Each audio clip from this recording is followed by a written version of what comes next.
Bienvenue devant notre nouvelle école. Nous voici à la dernière étape de notre inauguration, la mise en lumière du vitrail et la visite des nouvelles classes. Le vitrail que vous allez découvrir dans quelques instants est fait de 1000 éclats de couleurs, comme notre projet d'école réuni. Vitrail à 1000 couleurs, projet à 1000 couleurs. Couleurs tout d'abord d'une célébration de Noël, on peut dire familiale et chaleureuse. Couleurs d'un cortège de lumignons de notre ancienne école, souvenir, à la nouvelle rassemblée, guidée par le géant de notre commune. Je ne sais pas si vous l'aviez remarqué, il était avec nous au fond de l'église. Couleur des armoiries du comte de la Giclée, symbole de l'association Saint-Paul. Alors je vous invite pas tout de suite à aller là sur votre gauche, enfin sur votre droite pour vous, et vous allez voir un magnifique panneau qui a été fait par Monsieur Delpierre, unissant le passé et l'avenir. Couleur de la façade, résultat d'une construction diligentée par Monsieur Le Nouvel, notre architecte. Il est où notre architecte? Voilà. Qui a parfaitement intégré cette école dans son environnement. Et je vous propose de l'applaudir.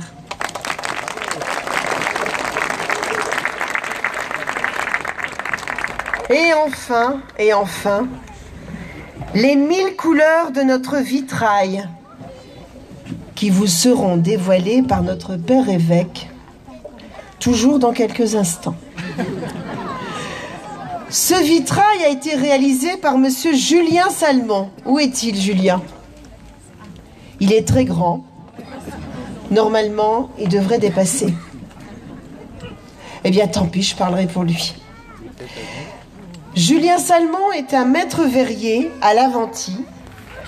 Et ce vitrail résulte d'un projet pédagogique fédérateur, vous savez que j'adore ce mot, avec les amis de l'école, les parents, les élèves, dont le prénom est inscrit tout autour du vitrail, qui vous sera dévoilé dans quelques instants. C'est donc un vitrail qui brille de 1000 éclats de lumière et qui unit les diversités. À cette palette de couleurs évoquées, l'église, le parc de la Giclée, la nouvelle école, je tiens à associer d'autres couleurs qui sont en fait des petites lumières plus intérieures, je dirais même plus spirituelles. Je pense aux personnes qui ont fait preuve d'audace, d'engagement, de courage pour soutenir ce projet avec force, enthousiasme et conviction. Et je tiens à les remercier infiniment. Merci aux enseignants de Saint-Joseph qui ont supporté l'année des travaux. Je crois qu'on peut les applaudir. Elles sont là. Merci à toute l'équipe pédagogique, aux aides maternelles qui ont fait puis défait des cartons. Merci aux nombreuses familles, amis et catéchistes, anciens directeurs, amis personnels, tous bénévoles qui se sont impliqués dans le déménagement.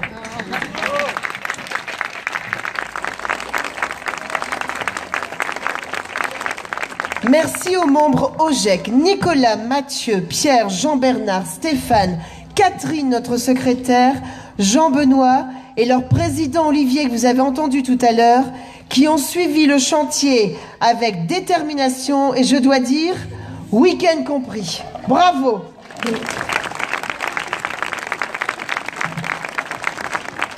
Merci à Émilie, présidente d'Appel, c'est-à-dire les parents d'élèves, qui sait motiver ses troupes avec efficacité, générosité et alors le summum de tout, dans une bonne ambiance. Merci à nos partenaires, Monsieur le maire Jacques Hurlu et l'équipe municipale pour son accompagnement et Monsieur Jean-Marc Bécu, l'association Saint-Paul, qui nous ont accordé leur confiance et leur soutien financier. Et enfin, merci à vous, Père évêque, à Monsieur Hollande, directeur diocésain, Monsieur David Carton, à l'équipe des chargés de mission, à l'équipe de Ludogec, présidée par Jean-Louis Goubet. Vous m'avez accordé votre confiance et votre soutien. Merci à vous.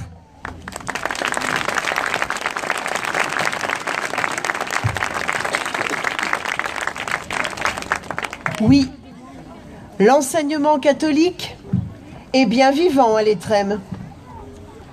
Oui, l'enseignement catholique permet la liberté d'initiative.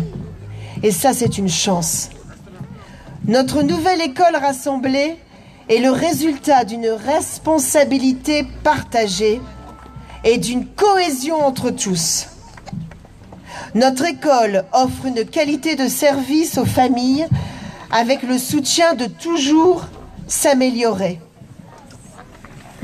Mais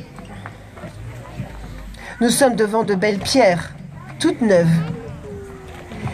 N'oublions pas que les véritables pierres vivantes de notre établissement sont les enfants.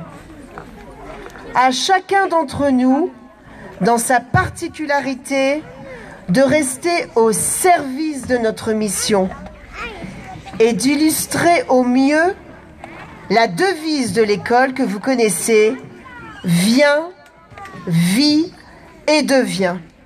C'est un appel, un accompagnement et un envoi. Nous avons contribué à réenchanter notre école Saint-Paul-Saint-Joseph. Ce projet nous a fait grandir, enfants comme adultes. Je dirais que c'est un projet de la promotion de la personne. Grâce à ce projet, le passé a un futur. Grâce à ce projet, le passé a un futur prometteur et rempli d'espérance. Bravo à tous et vive notre école Saint-Paul-Saint-Joseph!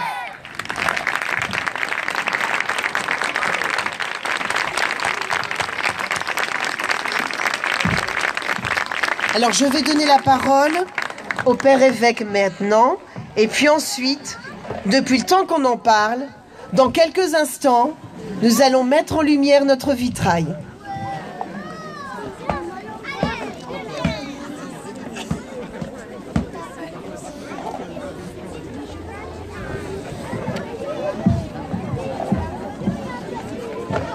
Voilà, les enfants, je vais d'abord vous demander pardon, parce que vous allez entendre encore un discours. Oui, mais, vous devez savoir que quand l'évêque parle, c'est le dernier discours. Ah, mais il y a encore un autre problème. Les adultes vont vous dire que quand l'évêque parle, il parle longtemps. Alors, on va faire mentir les adultes et vous verrez que je ne parle jamais longtemps. Je voudrais simplement dire ce soir, dans un moment qui est un peu difficile dans notre beau pays de France, où on a du mal à travailler ensemble, où on a du mal à avoir un projet commun, je voudrais simplement dire que si tout le monde dans notre pays faisait comme à Saint-Paul-Saint-Joseph, notre pays serait sauvé. Pourquoi ? Parce que pour réaliser cette belle école, et pas seulement la bâtir physiquement, mais pour la faire vivre avec ces pierres vivantes que sont les enfants, les adultes. Il faut travailler ensemble. Il faut un projet commun. Et il faut que tous s'y mettent pour le bien de tous. C'est ce que l'on fait quotidiennement dans l'enseignement catholique. Et on réussit ce miracle de faire beaucoup avec peu. Il y a beaucoup de chefs de gouvernement qui voudraient faire ça, hein? Faire beaucoup avec peu. Et on réussit à le faire dans l'enseignement catholique parce que notre principale richesse, c'est la humaine, des enfants, des éducateurs, des gestionnaires, des associations, de tout le personnel. Et même quand on n'a pas des moyens considérables, on fait des merveilles. Et cette école en est ici le résultat.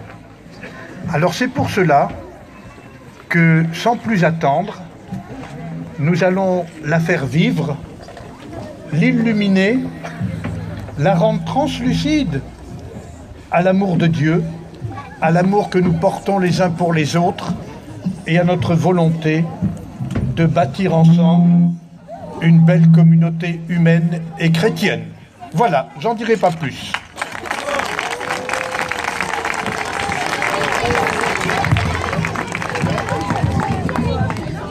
Alors, les enfants, je vais vous demander de vous asseoir et de vous tourner vers notre nouvelle école. Donc, on va tirer sur la ficelle qui est là. Et si vous m'avez toujours accordé votre confiance, Oui, bien sûr. regardez, on va lancer un canon à confetti tous les deux. C'est lui? On Pardon. va lancer un canon à confetti tous les deux. Oui. Depuis le temps qu'on en parle, c'est le moment. Il faut prendre ça. Alors, notre père évêque va tirer sur la ficelle et, si tout va bien, le tissu va partir. Alors, les enfants,